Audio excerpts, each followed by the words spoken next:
وکار چاته زما دا غږ رسي چېرته د دې د لاسه چې ته مټورې یا دې په لاس کې زور ډېر دی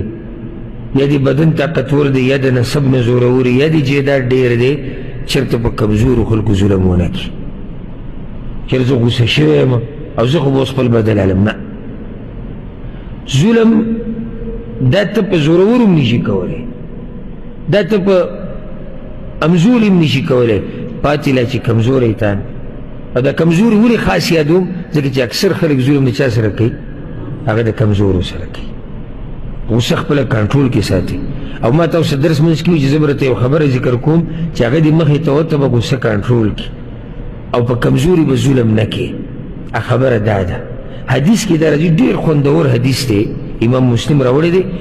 ابو مسعود الانصاري رضی الله عنه یو عبدالله بن مسعود دی یو ابو مسعود دی دا ابو مسعود دی دی وی چې زما سره یو مری و غلام و مری خپل سید او مشر ته څه ویلی شي هغه به پیسو اخیستی به ورته څه غږ وکړي نو ما سره یو چابک و په هغې مې وغوسه شوی و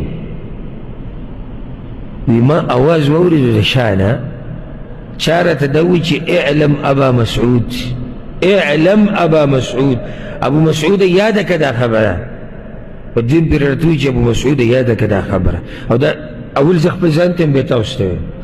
چې کله م غوسه درله که نه او لاس ته اوچته و او خصوصا چې کمزوري دي مخامخ دا خبر به یاده کړي وی فلم افهم الصوت من شدة الغضب وی دومره غوسه شوی ومه چې زه پرې اواز نه پوهېدم چې را څوک لګیا دی فلما دنا التفتو چې کله د اواز ما ته رانږدې شو وی ما چې شاته وکتو فاذا هو رسول الله صلی الله علیه وسلم هغه پیغمبر صلی الله علیه وسلم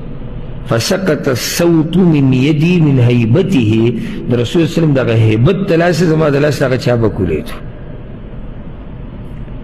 وی ما ته وی چې اعلم ابا مسعود بیا وی ابو مسعود وی دا خبره یاده که هغه څه ده هغه دا ده یاده کړئ تاسو لله اقدر عليك منك على هذا الغلام ته چې په دې مري باندې څومره زورور یې د هغې نه زیات الله په تا زورور دی دا ډېره ناشنا خبره ده